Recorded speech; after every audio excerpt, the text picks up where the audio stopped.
When I first heard about the disappearance of Sherlyn Marjorie, I didn't think it would keep me awake at night.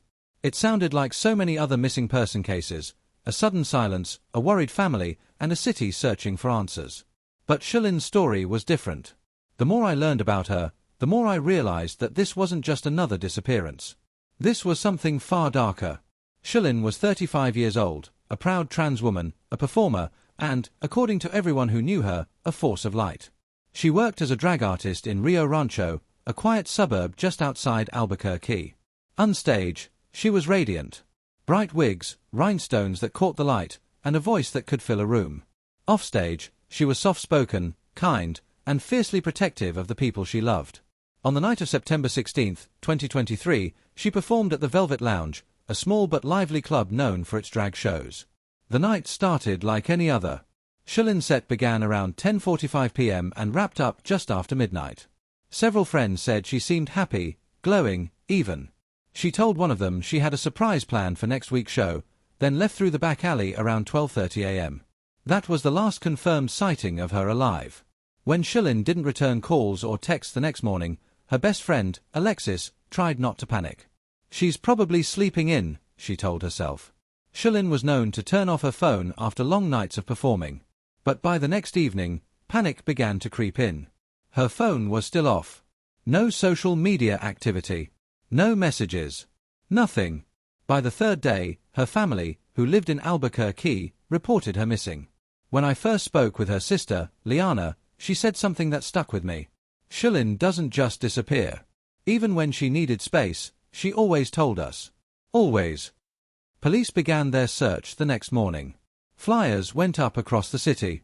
Local activists and members of the LGBTQ+ community organized volunteer teams. For a while, it felt like everyone in New Mexico was looking for her. But every lead turned into another dead end. The days turned into a week. Then, on September 24th, a trucker pulling into a Love's Travel stop off Route 66 noticed a silver Toyota Corolla parked awkwardly near the edge of the lot, driver's door slightly open, interior light still faintly glowing. He didn't think much of it until he walked closer and saw a wig tossed in the back seat, smeared with glitter and makeup. The car belonged to Sherlyn Marjorie. When investigators processed the vehicle, they found her purse, ID, and phone charger still inside. But her phone was missing. There were no visible signs of struggle, no broken glass, no blood. Just an eerie stillness. I visited that rest stop a few weeks later. It's the kind of place that feels caught between nowhere and everywhere. Long-haul truckers, travelers, and the hum of engines that never stop. Standing there, I remember thinking how quiet it was. Too quiet. 2 days after the car was found, the case took a horrifying turn. On the morning of September 26, around 6:15 a.m., a maintenance worker doing routine checks along a drainage tunnel just a few miles from the rest stop noticed something strange, a shape inside the dark, narrow pipe. At first, he thought it was debris. But as he got closer, he realized it was a human body. It was Sherlyn.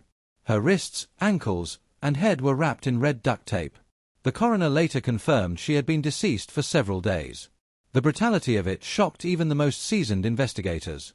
When I read the report, I felt my stomach twist. Whoever did this didn't just want Sherlyn dead, they wanted her silenced. The color of the tape, the binding, the way she was hidden, it all felt symbolic. Personal. Police appealed for information, but leads were scarce. No one had seen her leave the club with anyone.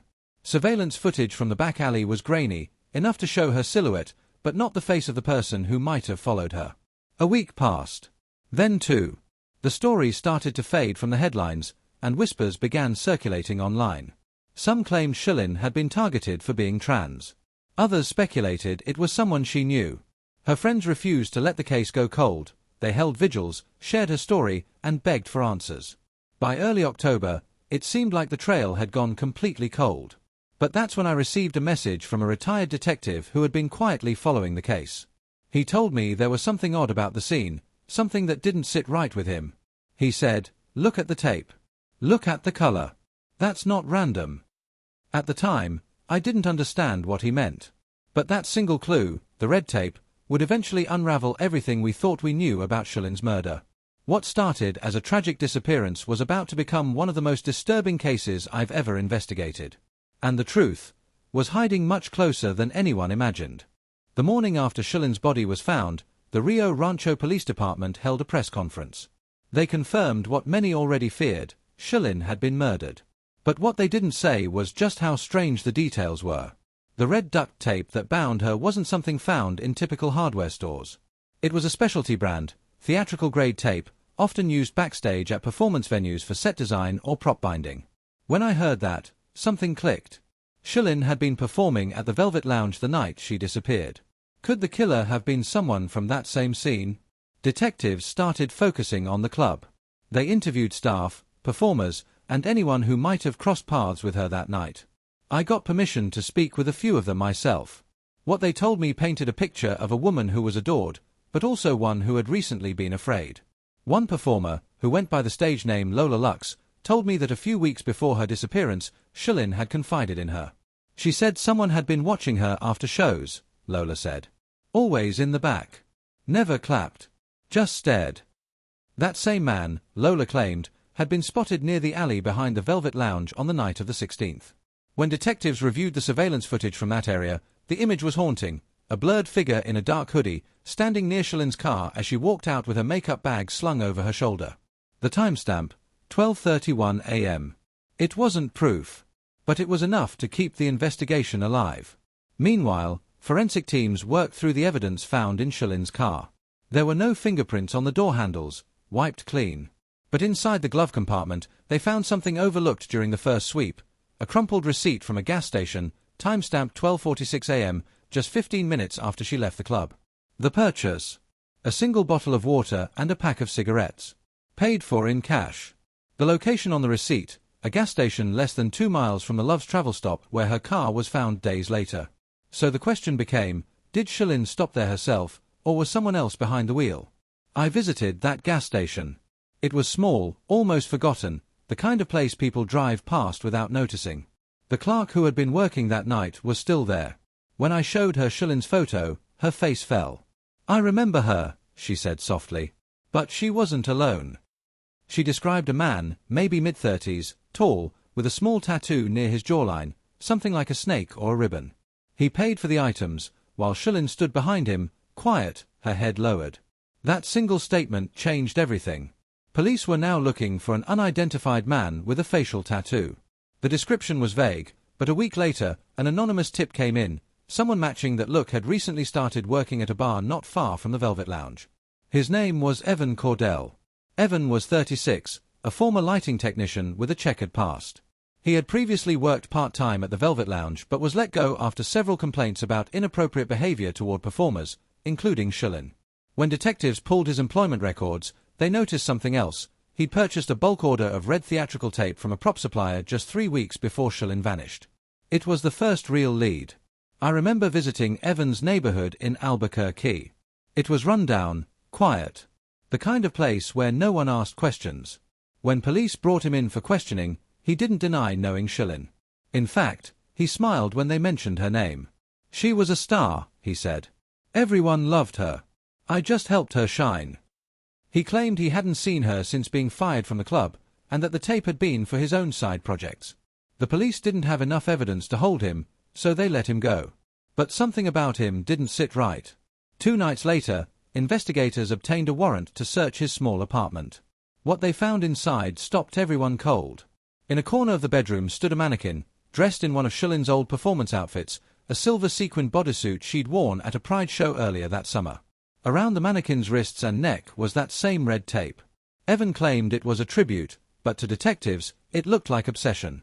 Further analysis of the tape used on the mannequin revealed matching adhesive compounds to the one found on Sherlyn's body. It wasn't conclusive proof, but it was close enough to draw a chilling connection. I remember the first time I saw the crime scene photo side by side with images from Evan's apartment. The eerie precision, the way her body had been bound and posed, wasn't random. It was deliberate. Ritualistic. Still, the question remained, what was the motive? Sherlyn had no enemies, no debts, no known feuds. But when detectives dug deeper into her messages and DMs, they discovered something disturbing: several unread texts from an unknown number, sent in the days leading up to her death. They read, "You think you're untouchable. You made me a joke. Next time, you'll listen." The messages were traced back to a prepaid phone, one purchased at a convenience store less than a mile from Evan Cordell's home. It was starting to feel like the case was cracking open. But even as the pieces came together, something still didn't make sense. Evan's timeline wasn't airtight, but it wasn't impossible either. If he had killed her, why leave the car in such a public place? Why wrap her in tape used at his job? As I interviewed more people from Sherlyn's life, one name kept surfacing: Mara Vega, a fellow performer and Sherlyn's former roommate. She and Sherlyn had had a falling out just a month before the murder. Some said it was about money, others said it was about jealousy. When police questioned Mara, she appeared shaken, but calm. She admitted to arguing with Sherlyn but denied any involvement. Still, she said something strange. "You're looking at the wrong person. Evan's just the distraction." At the time, no one knew what that meant. But in the weeks that followed, that single sentence would become the key to unraveling everything: the motive, the cover-up, and the horrifying truth about what really happened to Sherlyn Marjorie. When Mara Vega said, "Evan's just the distraction," I didn't know what to make of it. At first, I thought it was just an attempt to divert suspicion. But there was something about her tone, the calm certainty in her voice, that made me pause.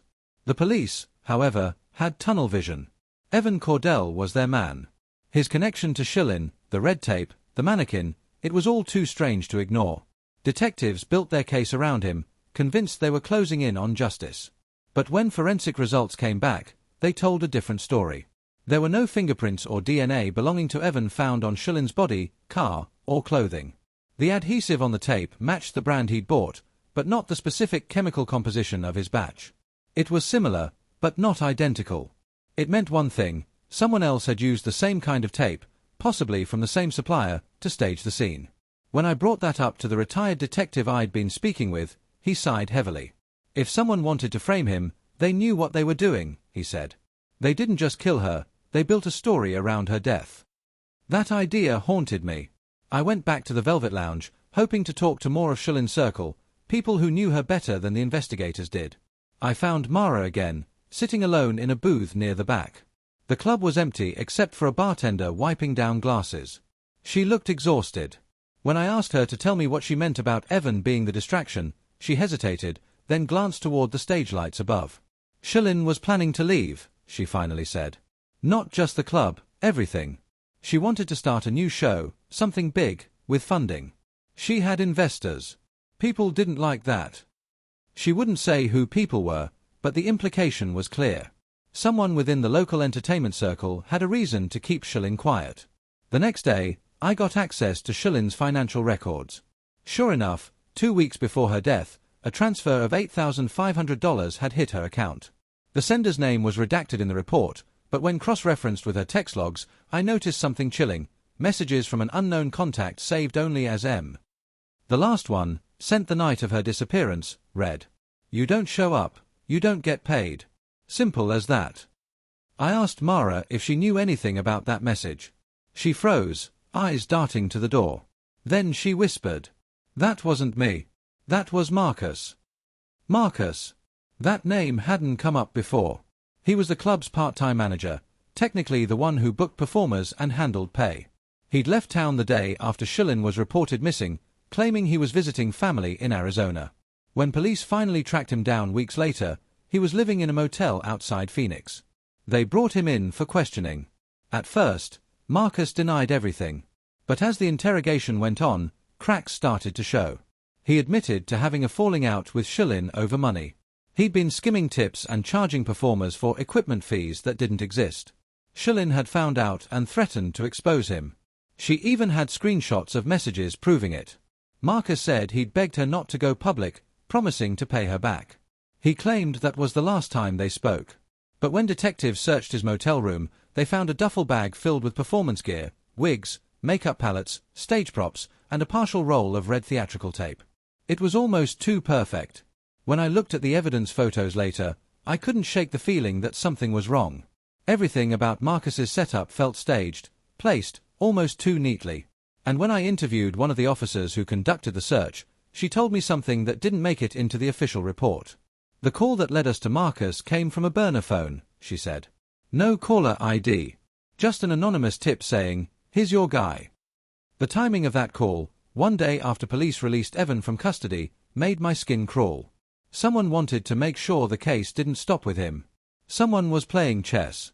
As the weeks went on, public attention on Sherlyn's murder grew. Vigils turned into protests.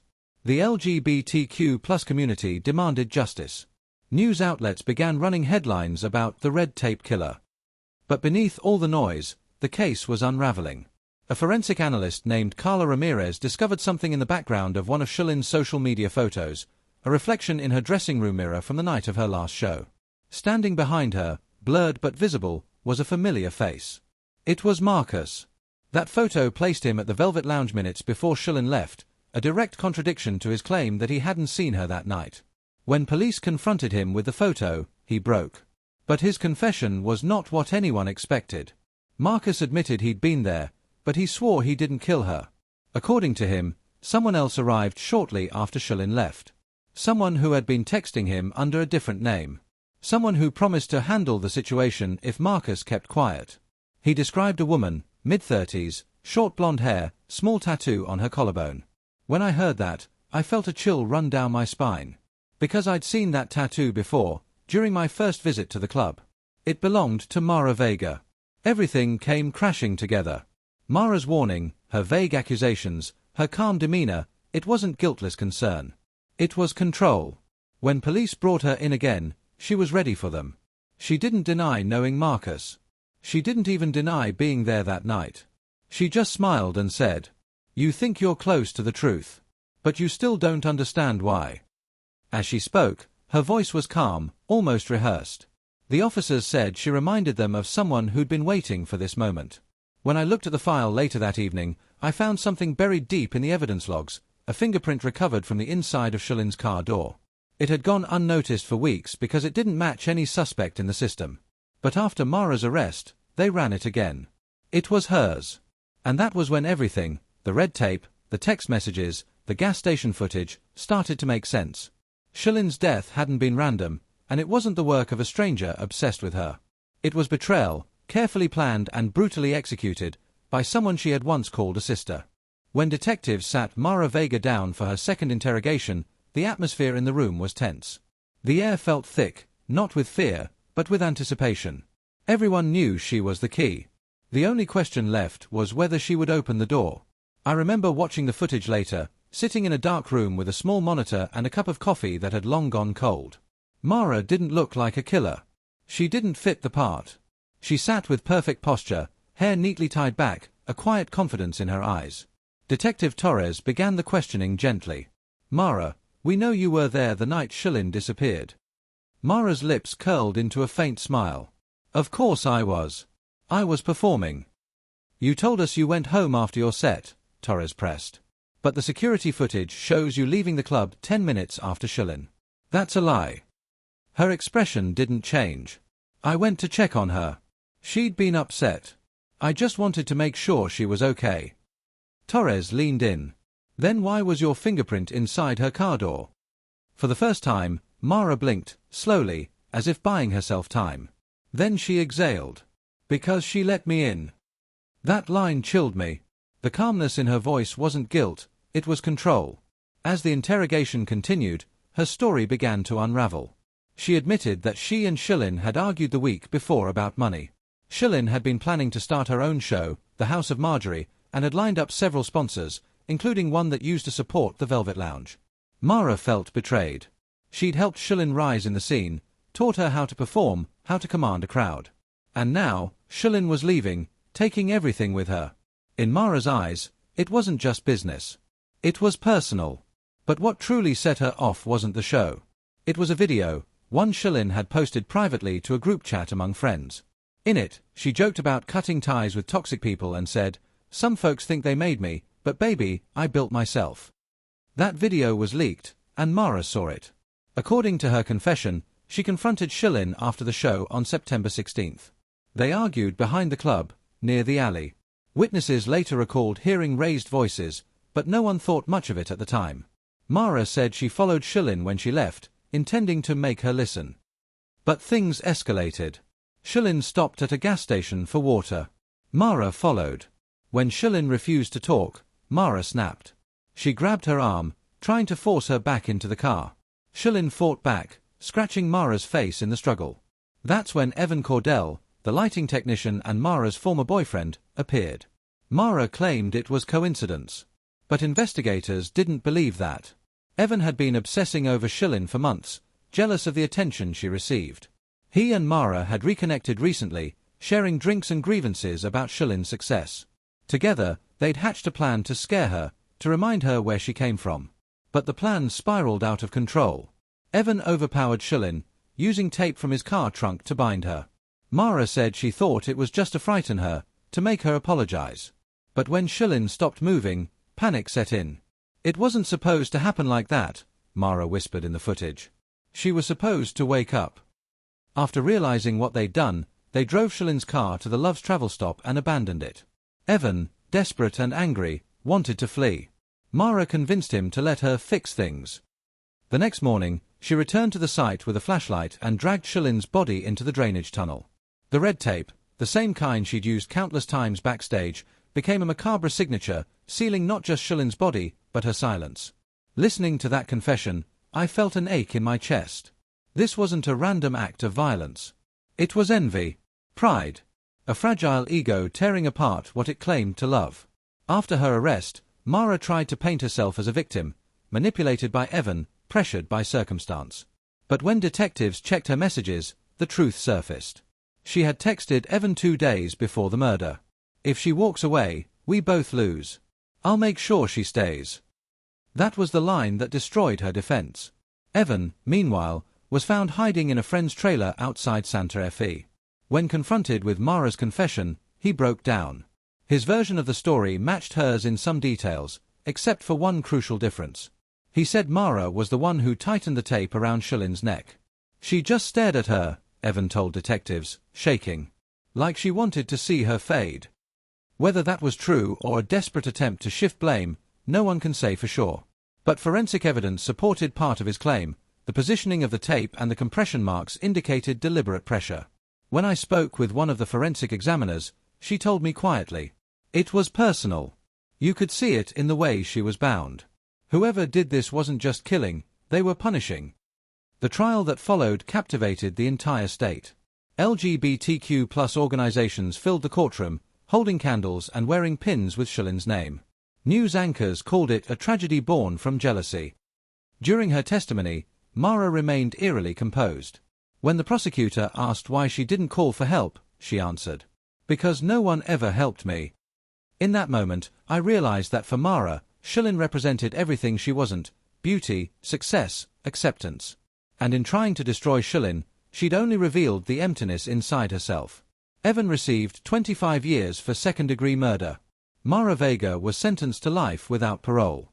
But even with justice served, I couldn't shake one thought: Sherlyn never saw it coming. She trusted the people who smiled beside her, who clapped the loudest when she performed. And in the end, it wasn't a stranger or a stalker who took her life, it was someone who claimed to love her. I still think about the footage of her final show, the way she smiled as the crowd cheered, how she bowed with grace, unaware that death was already waiting just beyond the lights. And every time I drive past Route 66, I see that empty stretch of highway and think of her car, left open under the neon glow. The case was solved, but something about it still lingered. The quiet after the storm. The hollow applause. The reminder that in the world of performance, not every act ends when the curtain falls. In the months that followed the trial, the name Sherlyn Marjorie became a symbol, not just of tragedy, but of strength. Her story spread far beyond New Mexico, reaching people who had never even set foot in Rio Rancho. She wasn't just a headline or a case file anymore. She was a reminder of what it means to be seen, to be vulnerable, and to be betrayed by those closest to us. I returned to the Velvet Lounge 6 months after the verdict. The club looked different, quieter. The glitter that once sparkled on the stage felt dull, as if even the lights had dimmed in her absence. A small memorial still sat near the bar, candles, framed photos, and a sequined glove from one of Sherlyn's performances. Someone had placed a note there that read, "You shined brighter than they ever could." The owner told me they still hosted an annual event in her honor, the Marjorie Benefit Show. The proceeds went to local LGBTQ+ youth programs and domestic violence shelters. Every performer that night wore a streak of red tape around their wrist, not as a symbol of violence, but of remembrance. As I watched them perform, I realized something. Sherlyn's light hadn't died in that tunnel. It had multiplied, carried by the very people she inspired. But behind the healing, the questions still lingered. How did no one see it coming? How could someone like Mara, who shared her stage, her home, her dreams, let envy twist her so completely? I reached out to Liana, Sherlyn's sister, who agreed to speak with me one last time. We met at a park near the Rio Grande, a place Sherlyn used to walk when she needed peace. The air was warm, the river steady and calm, the kind of day that felt almost cruel in its beauty. Liana held a small photo of Sherlyn in her hand. She was always forgiving, she said softly. Even when people hurt her. She believed in second chances. Maybe that's what got her killed. I didn't know how to respond. Sometimes, silence says more than any words ever could. She went on to tell me about the days after the verdict, how she'd received letters from strangers across the country. People who said Sherlyn's courage to live authentically gave them the strength to do the same. That's the part they couldn't take from her, Liana said. They took her life, but they couldn't erase her truth. That night, I drove to the drainage tunnel where her body had been found. The police had sealed it long ago, but the place still carried a weight, the kind that makes the air feel thicker when you breathe it in. Someone had spray-painted her name on the concrete wall in bold pink letters. Flowers lay below, half wilted but still fragrant. Standing there, I thought about all the pieces, the red tape, the jealousy, the lies. And yet, in the end, what stayed with me most wasn't the horror. It was the humanity. Sherlyn lived loudly, loved deeply, and trusted fully, even when the world gave her reasons not to. And for that, she paid the ultimate price. But she also left something behind, a legacy that couldn't be silenced. A few months later, I interviewed one of her close friends, a performer named Darius who had shared the stage with her countless times. His words have never left me. She used to say, "We don't perform for fame, we perform so people remember who they are." That's what she did, she made us remember. As he spoke, his eyes filled with tears. When I'm on stage now, I still look toward the wings, like she's there, watching. Sometimes I swear I can hear her humming. It was in that moment that I understood why Sherlyn's story mattered. It wasn't just about murder, or justice, or tragedy. It was about the fragility of light, how even in darkness, it finds a way to return. In the months since, Rio Rancho has changed. The alley behind the Velvet Lounge is now painted with a mural of Sherlyn, her eyes bright, her smile unbroken. Beneath it, in simple lettering, are the words, "You can't bind beauty."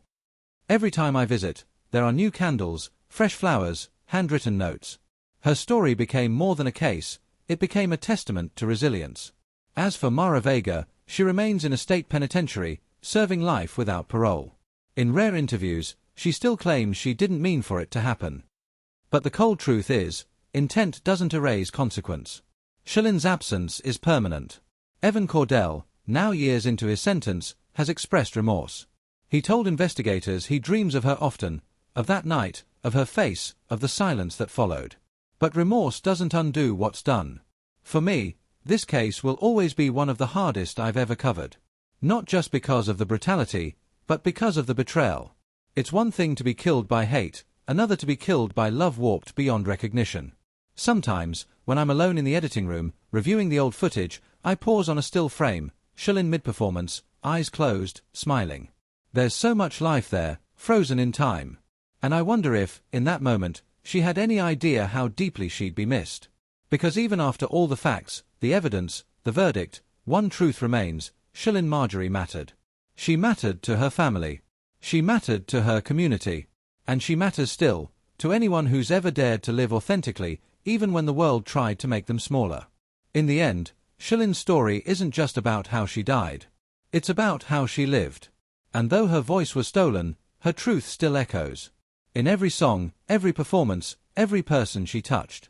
Justice may have found her killers, but peace. Peace belongs to those who remember her.